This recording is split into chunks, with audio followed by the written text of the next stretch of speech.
Hello friends, good morning. നമ്മുടെ എല്ലാ TV സീരിയലിലേക്ക് എല്ലാവർക്കും സ്വാഗതം. അങ്ങനെ വർഷയും ശ്രുതിയും കൂടെ അവിടെ നിന്ന് ഇങ്ങനെ സംസാരിക്കുക. അപ്പം നാളെ ശ്രീകാന്ത് തന്നോടൊരു കള്ളം പറഞ്ഞാൽ മറ്റുള്ളവരുടെ മുന്നിലേക്ക് വിഷയം ഇട്ട് കൊടുക്കുകയല്ല, ഞാനത് രഹസ്യത്തിൽ പറഞ്ഞു തീർക്കാനേ ശ്രമിക്കുള്ളൂ എന്നൊക്കെ പറഞ്ഞ് വർഷ ഇങ്ങനെ ഓരോന്ന് പറയാം. അപ്പോഴത്തേക്കും ശ്രുതിക്ക് അത് ശ്രുതി പറഞ്ഞു, ശ്രുതി അങ്ങനെ കള്ളം പറയുന്ന ഒരാളൊന്നും അല്ല, ഞാൻ വിഷമിക്കുമെന്ന് കരുതി അവൻ അങ്ങനെ പറഞ്ഞതാണെന്നും പറഞ്ഞ് ശ്രുതി ഈ വർഷയോട് പറയുന്നത് കേട്ടുകൊണ്ടാണ് ചന്ദ്രമതി അതുവഴി വരുന്നത്. ശ്രുതിക്ക് ഒരു ജോലി കിട്ടിയാൽ എല്ലാ പ്രശ്നങ്ങളും അവിടെ അവസാനിക്കുമെന്നൊക്കെ പറഞ്ഞുകൊണ്ട് നിൽക്കുമ്പോൾ ചന്ദ്രമതി ഇതൊക്കെ കേട്ടോണ്ട് ഇങ്ങനെ നിൽക്കുക. ശ്രുതിക്ക് ഒരു ജോലി കിട്ടിയാൽ സച്ചി വായ അടച്ചോളൂ എന്നുള്ള കാര്യവും പറയണം. അപ്പോൾ രണ്ടുപേരും എന്തോ ഒരു സ്വകാര്യം, ഇനി എന്നെപ്പറ്റി എന്തെങ്കിലും മോശമായിട്ട് സംസാരിക്കുവാണോ എന്ന് ചന്ദ്രമതി നിന്ന് ചിന്തിക്കുക കേട്ടോ. അപ്പോൾ ചേച്ചിയുടെ ഹസ്ബൻഡ് എന്തിനാ ഇങ്ങനെ വേറൊരു കമ്പനിയിൽ ജോലി അന്വേഷിക്കുന്നേ, സ്വന്തമായി ബിസിനസ്സൊക്കെ തുടങ്ങിയാൽ പോരെ അദ്ദേഹത്തിനെന്ന് ചോദിക്കുമ്പം അതിനൊക്കെ എവിടുന്നാ കാശ്, എൻ്റെ കയ്യിൽ കാശൊന്നുമില്ല എന്ന് നമ്മുടെ വർഷയോട് ശ്രുതി പറയുമ്പോൾ ചേച്ചിയുടെ അച്ഛൻ മലേഷ്യയിൽ കോടീശ്വരനാണെന്നല്ലേ പറഞ്ഞത് എന്ന് ചോദിച്ചു. അപ്പോഴത്തേക്ക് ഇവിടെ ഞെട്ടി. അദ്ദേഹത്തിന് ചേച്ചിയുടെ ഹസ്ബൻഡിന് ബിസിനസ് തുടങ്ങാൻ ഹെൽപ്പ് എന്തെങ്കിലും ചെയ്തുകൂടെ എന്ന് ചോദിച്ചു. അയ്യോ അല്ലാണ്ടായിട്ട് നിൽക്കുക. അപ്പോഴേക്കും താണ്ടേ ചന്ദ്രമതിക്ക് അത് ശരിക്കും കത്തി. ചന്ദ്രമതി എന്നും പറഞ്ഞുകൊണ്ട് സ്വപ്നം കണ്ടുകൊണ്ടിങ്ങനെ നിൽക്കുക കേട്ടോ. അദ്ദേഹത്തിന് അവിടെ വലിയ ഫൈനാൻസ് കമ്പനിയും കാര്യങ്ങളൊക്കെ ഉണ്ടല്ലോ, അപ്പോൾ പിന്നെ നിങ്ങളൊന്ന് സഹായിച്ചൂടെ, അദ്ദേഹത്തിനോട് ബിസിനസ് തുടങ്ങാനുള്ള കാശ് വാങ്ങിക്കാനൊക്കെ പറയണു. നല്ല ഐഡിയ വർഷ പറഞ്ഞു കൊടുക്കുന്നത്, കൊടുക്കട്ടെ എന്ന് പറഞ്ഞ് ചന്ദ്രമതി നിൽക്കുക. ചേച്ചിയുടെ അച്ഛൻ വിചാരിച്ചാൽ എത്ര കാശ് വേണമെങ്കിലും തരാൻ പറ്റത്തില്ലെന്ന് ചോദിച്ചു. ശ്രുതി നിന്ന് അങ്ങ് ഉരുകാൻ തുടങ്ങി. അപ്പോഴേക്കൊരു ചിരിയും ചിരിച്ച് ചെല്ലുക. വർഷമോള് പറഞ്ഞത് 100% ശരിയാ, ഞാനൊരു സാധനം എടുക്കാൻ വേണ്ടി പോകുമായിരുന്നു, അപ്പോഴാ മോള് പറയുന്നത് കേട്ടതെന്ന് ചന്ദ്രമതി പറയുക. ഇനി വിളിച്ച് കേട്ടെന്ന് മക്കൾ വിചാരിക്കരുത് എന്നുള്ളൊരിതിന്. ശ്രുതി മോളെ, നീ നിന്റെ അച്ഛനുമായിട്ട് സംസാരിക്കുക, ശ്രുതിക്ക് ബിസിനസ് തുടങ്ങണം, അതിന് വേണ്ടുന്ന കാശ് തരണമെന്ന് പറ, മറ്റുള്ളവരുടെ കമ്പനിയിൽ കൈ കെട്ടി ജോലി ചെയ്യേണ്ട ആവശ്യം വല്ലതും ഉണ്ടോ അവന്, ഒരാവശ്യവും ഇല്ലാത്തതല്ലേ എന്നൊക്കെ ചോദിക്കുമ്പം കാർ ഷോറൂമിൽ വർക്ക് ചെയ്യുന്നു എന്ന് അദ്ദേഹം കള്ളം പറഞ്ഞു, ഒരു പുതിയ കാർ ഷോറൂം വെച്ചു കൊടുക്കാൻ ചേച്ചിയുടെ അച്ഛനോട് പറയുക, ചേച്ചിയുടെ ഹസ്ബൻഡിനെ പരിഹസിച്ചവരോട് അങ്ങനെ പ്രതികാരം ചെയ്യണമെന്നും പറഞ്ഞ് വർഷ പറയുമ്പോൾ അതാ വേണ്ടത്. ഒരാഴ്ച ശ്രുതി കാർ ഷോറൂമിൽ വർക്ക് ചെയ്തിരുന്നല്ലോ, അതിൻ്റെ എക്സ്പീരിയൻസും കാര്യങ്ങളൊക്കെ അവനുണ്ടെന്നും പറഞ്ഞു. മന്ത്ലി സാലറിക്ക് വർക്ക് ചെയ്യുന്നതിനേക്കാളും നല്ലത് സ്വന്തമായിട്ട് ബിസിനസ് തുടങ്ങുന്നതാണെന്നും, ശ്രീകാന്ത് ഒരു എക്സ്പീരിയൻസിന് വേണ്ടി റെസ്റ്റോറൻറ്റിൽ ജോലി ചെയ്യുന്നത്, കുറച്ച് നാൾ കഴിഞ്ഞ് ഞങ്ങൾ സ്വന്തമായി റെസ്റ്റോറൻറ്റ് തുടങ്ങുമെന്ന കാര്യം വർഷ പറയുമ്പോൾ ചന്ദ്രമതി വായും പൊളിച്ച് സ്വന്തമായി റെസ്റ്റോറൻറ്റ് തുടങ്ങുമല്ലേ, അങ്ങനെ ഒരു പ്ലാൻ ഉണ്ടെന്ന് വർഷ പറഞ്ഞു.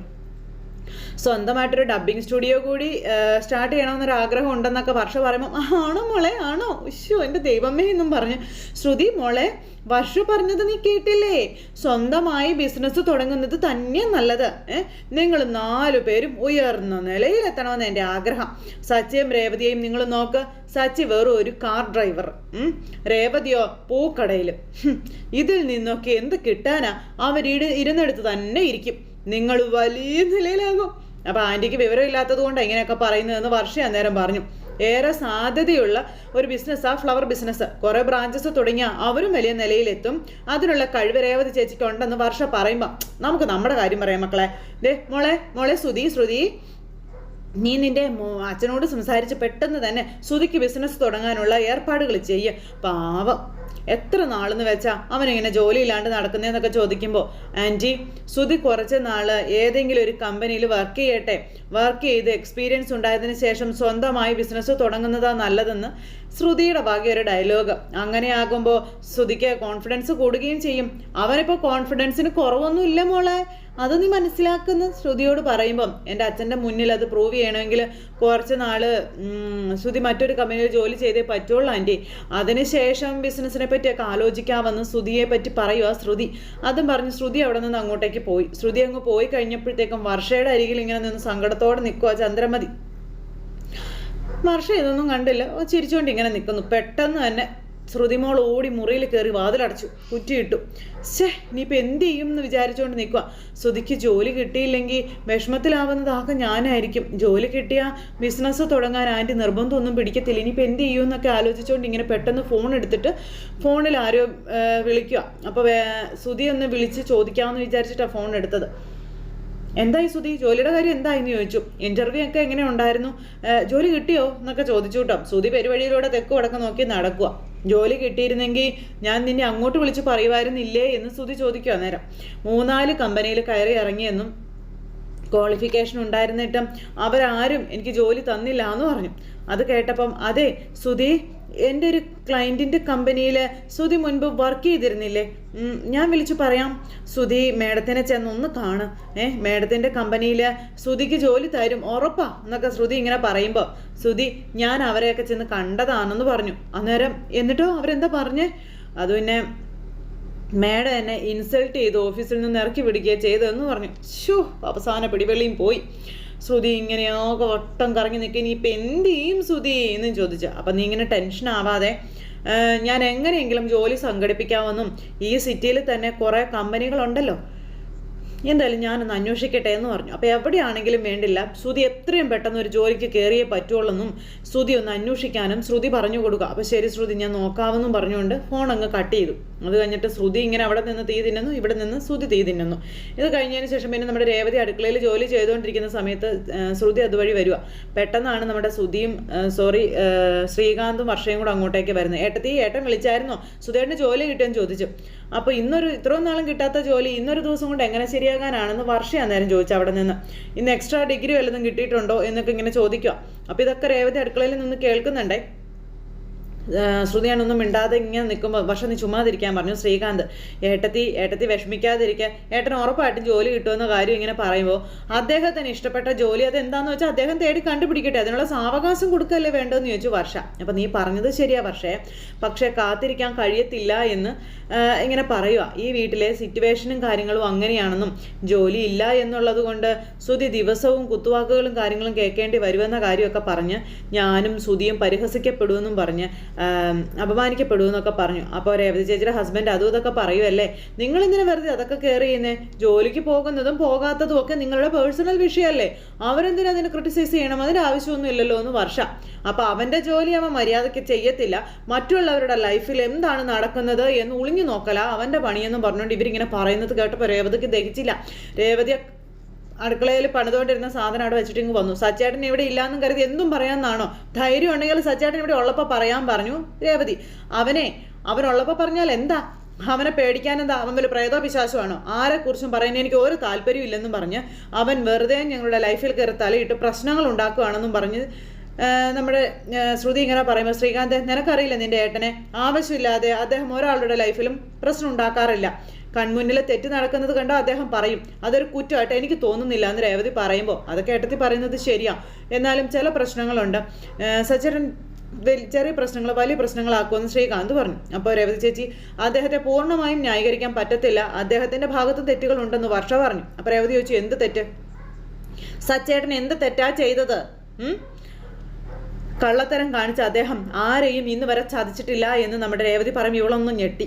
അദ്ദേഹം അധ്വാനിക്കുന്നു, സത്യസന്ധതയോടെ ജീവിക്കുന്നു, അതിന് അദ്ദേഹത്തിന് നിങ്ങൾ എന്തിനാ ഇങ്ങനെ പറയുന്നതെന്ന് ചോദിച്ചു. നിന്റെ ഹസ്ബൻഡിനെ പോലെ അല്ല അദ്ദേഹം എന്നും രേവതി ശ്രുതിയോട് മുഖത്ത് നോക്കി പറയുമ്പോഴേക്കും എന്തിനാണ് നീ ഒച്ച വയ്ക്കുന്നേ എന്താണെന്ന് ചോദിച്ചു ചന്ദ്രമതി വന്നു. അപ്പോൾ സത്യസന്ധൻ ശ്രുതി കള്ളത്തരം കാണിക്കുന്നവനെന്നാ ഇവള് പറയുന്നതെന്ന് ശ്രുതി പറയുമ്പോൾ അവൻ കാണിക്കുന്ന അല്ലെങ്കിൽ അവൻ തരുന്ന ധൈര്യത്തിൽ നീ ഇങ്ങനെയൊക്കെ കാണിക്കുന്നതെങ്കിൽ വേണ്ട മോളെ, വായടയ്ക്കുന്നതാണ് നിനക്ക് നല്ലത്, നീ നിന്റെ ജോലി ചെയ്യ്, നീ അടുക്കളയിലോട്ട് പോകുമെന്നും പറഞ്ഞ് ചന്ദ്രമതി പറയുമ്പോൾ അമ്മ എന്തിനാ ഏട്ടത്തോട് ദേഷ്യപ്പെടുന്നത്, ഞങ്ങൾ നോർമലായിട്ടാണ് സംസാരിച്ചതെന്ന് പറഞ്ഞു ശ്രീകാന്ത്.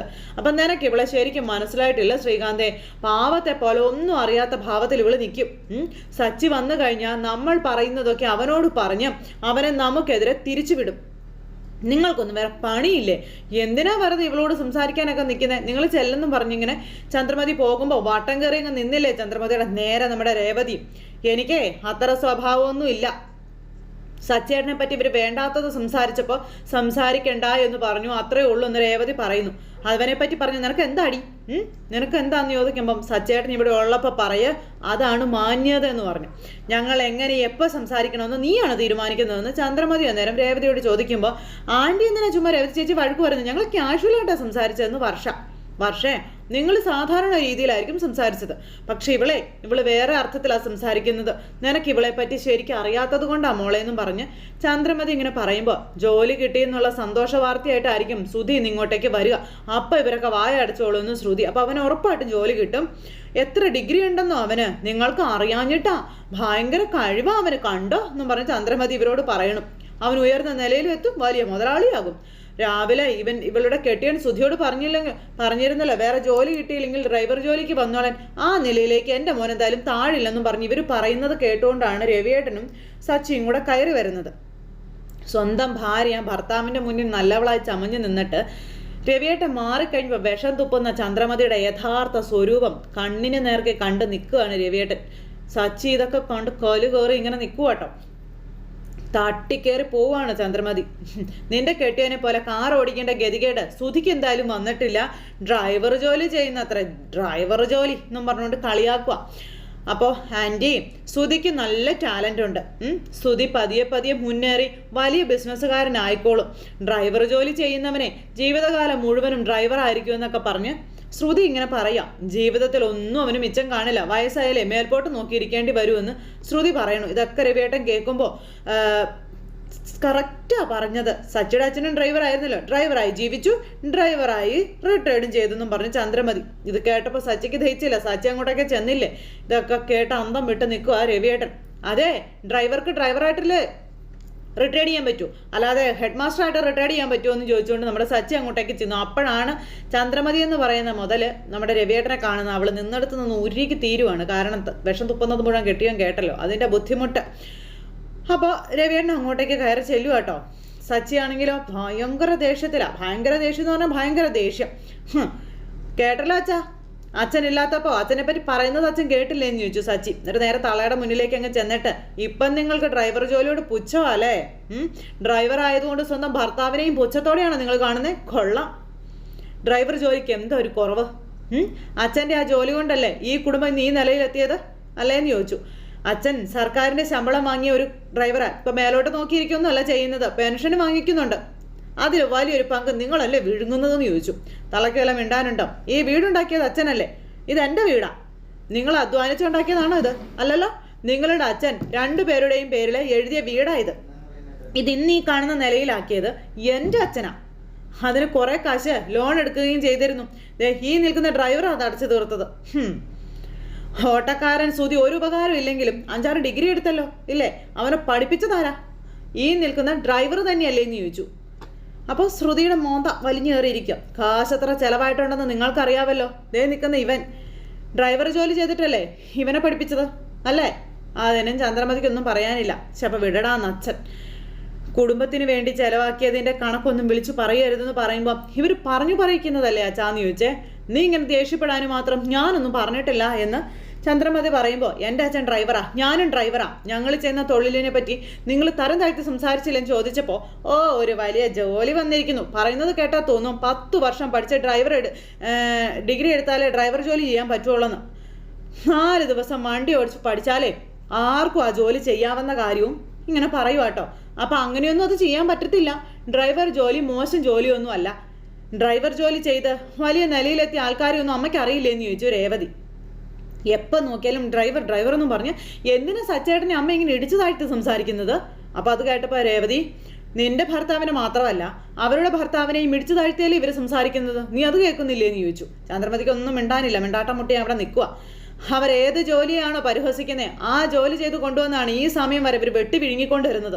അതിൻ്റെ നന്ദി പോലും ഇല്ല അവർക്കെന്നും പറഞ്ഞ് സച്ചി നല്ലത് പറയണം. അപ്പോൾ വിടടാ, ഇതൊക്കെ ഞാൻ ആദ്യമായിട്ട് കേൾക്കുന്നതാണോ? എനിക്കിതൊക്കെ ശീലമാണെന്ന് അച്ഛൻ പറയണം. ഞാൻ എന്ത് ജോലിയാണ് ചെയ്തതെന്ന് ഇവളോട് ആരെങ്കിലും ചോദിച്ചാൽ സർക്കാർ ജോലിയാണെന്നാ ഇവള് പറയാറ്. ബസ് ഡ്രൈവറാണെന്ന് ഇവൾ ആരോടും പറഞ്ഞ് ഇന്ന് വരെ ഞാൻ കേട്ടിട്ടില്ലെന്ന് പറയുന്നു അച്ഛൻ. എല്ലാ ജോലിക്കും അതിൻ്റെതായ മഹത്വം ഉണ്ടെന്നും ജീവിതത്തിൽ ഉയർന്ന നിലയിലെത്താൻ ഇന്ന ജോലി ചെയ്യണമെന്ന് യാതൊരു നിർബന്ധവും ഇല്ല എന്ന് രേവതി അന്നേരം പറഞ്ഞു. ശരിയാ, നീ ഇപ്പോൾ ഒരു പൂക്കട നടത്തുന്നു, നാളെ അതിന് 100ഓളം ബ്രാഞ്ചുകൾ ഉണ്ടാകും, നീ വലിയ നിലയിലെത്തും. അപ്പോൾ ഇവർക്ക് മനസ്സിലായിക്കോളൂ എന്ന് പറഞ്ഞപ്പോൾ, വലിയ നിലയിലെത്തും, പൂ വിറ്റിട്ട് ഇവൾ എയറോപ്ലെയിൻ വാങ്ങിക്കാൻ പോവാ അല്ലേ എന്ന് ചന്ദ്രമതി ഇങ്ങനെ ചോദിക്കുമ്പോൾ ശ്രുതി അവിടെ നിന്ന് കളിയാക്കി ഒരൊറ്റ ചിരി. ശ്രുതിയുടെ കളിയാക്കി ചിരി നമ്മുടെ സച്ചി ഇങ്ങനെ കണ്ടു. അപ്പോൾ അവളുടെ കളിയാക്കലും ചിരിയും കണ്ടപ്പോൾ നമ്മുടെ സച്ചിക്ക് അങ്ങ് ദഹിച്ചില്ല. നീ എന്താടി പല്ല് പുറത്ത് കാണിച്ച് ഇളിക്കുന്നേ എന്ന് സച്ചി അവളോട് ചോദിച്ചു. നിന്റെ കട്ടിയതിന് ജോലി ഉണ്ടോടി? അപ്പോഴേക്കും അങ്കിൾ ശ്രുതിയെ പറ്റി സംസാരിക്കരുതെന്ന് ഇവനോട് പറയാൻ പറഞ്ഞു.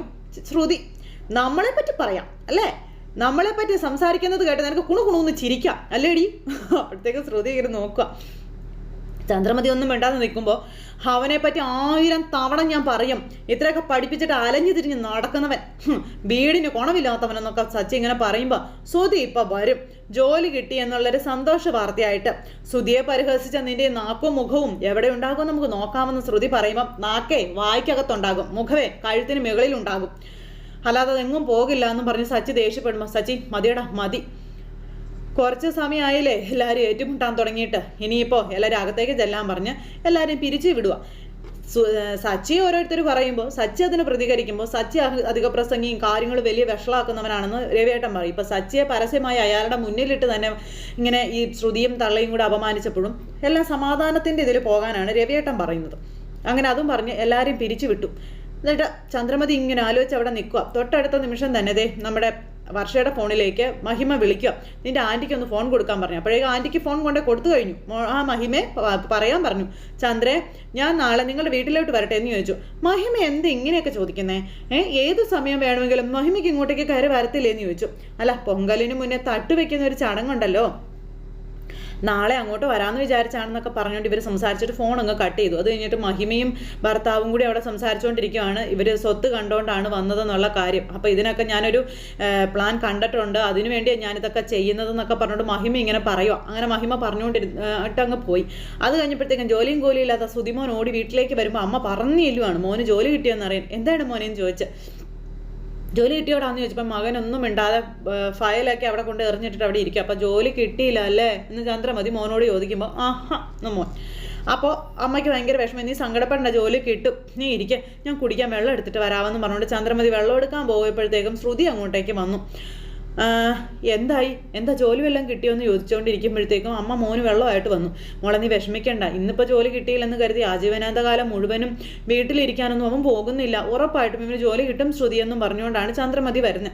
അപ്പോൾ ഇതൊക്കെ കണ്ടപ്പോൾ ശ്രുതി നാളെ ഒരു കമ്പനിയിൽ ഇൻ്റർവ്യൂ ഉണ്ടെന്നും ഉറപ്പായും എനിക്ക് ആ ജോലി കിട്ടുമെന്നുള്ള കാര്യം ശ്രുതി പറയുമ്പോൾ അതിന് ഞാനൊന്നും പറഞ്ഞില്ലല്ലോ ശ്രുതി, ജോലി കിട്ടുമ്പോൾ കിട്ടട്ടെ അത് മതി. അപ്പോൾ മോനെ സുധി ദാ വെള്ളം കുടിക്കുക എന്നും പറഞ്ഞ് വെള്ളം കുടിപ്പിക്കുമ്പോൾ അത് പറഞ്ഞ സച്ചി വന്നു. എന്താടാ വലിയ വീരവാദവും മുഴക്കി ഊരിപ്പിടിച്ച വാളുമായിട്ട് പോയതാണല്ലോ, എന്തേ വാള് ഉറയിൽ തന്നെ ഇട്ടോന്ന് ചോദിച്ചു. തോറ്റുപോയല്ലേ? അപ്പോൾ ഇവൻ ആകെ ക്ഷീണിച്ച് വന്നിരിക്കുക, ശല്യപ്പെടുത്താതൊന്ന് പോകാൻ പറഞ്ഞു ചന്ദ്രമതി സച്ചിയോട്. ജോലിക്ക് പോയി ക്ഷീണിക്കും, ജോലി തേടിപ്പോയാ ക്ഷീണിക്കുമോ? എടാ സതി, ഇന്റർവ്യൂവിലെ ചോദ്യങ്ങൾക്ക് ഉത്തരം കിട്ടത് ക്ഷീണിച്ചു പോയി കാണുമല്ലേ എന്ന് സച്ചി ഇവനോട് ചോദിക്കണം. രേവതി നീങ്ങ് വന്നേ എന്ന് പറഞ്ഞുകൊണ്ട് സച്ചി നീട്ടി രേവതിയെ വിളിക്കാം. അപ്പോഴേക്കും നമ്മുടെ രേവതി വന്നു. എന്താ സച്ചിയേട്ടൻ വന്നു, ഞാൻ ചായ എടുക്കട്ടെ? ഇപ്പം ചായ ഞാൻ പിന്നെ കുടിച്ചോളാം, ഞാൻ നിനക്ക് വേണ്ടി ഒരു സാധനം കൊണ്ടുവന്നിട്ടുണ്ടെന്ന് പറഞ്ഞു. അപ്പോൾ രേവതി തൊട്ടപ്പോൾ എന്താണെന്ന് ചോദിച്ചു. ആദ്യം അത് എന്താണെന്ന് ഒന്ന് പറയാൻ നോക്കാൻ പറഞ്ഞു. അപ്പം ഞാനങ്ങനെ പറയാനാ? അപ്പോൾ സച്ചിയേട്ടൻ തന്നെ പറയാൻ പറഞ്ഞു. അപ്പോഴത്തേക്കും നമ്മുടെ സച്ചി അതിൻ്റെ പാത്രം ഇങ്ങനെ തുറന്ന് രേവതിക്ക് കൊടുക്കുമ്പോൾ കുശുമ്പോടം മറ്റ് 3 സാധനങ്ങൾ നോക്കിയിരിക്കുന്നിടത്ത് ഇന്നത്തെ കഥ അവസാനിച്ചിട്ടുണ്ട്. അപ്പോൾ എല്ലാവരും കാത്തിരുന്ന് കാണണേ. എല്ലാവർക്കും നല്ലൊരു ദിവസം ആശംസിക്കാം കേട്ടോ. നന്ദി.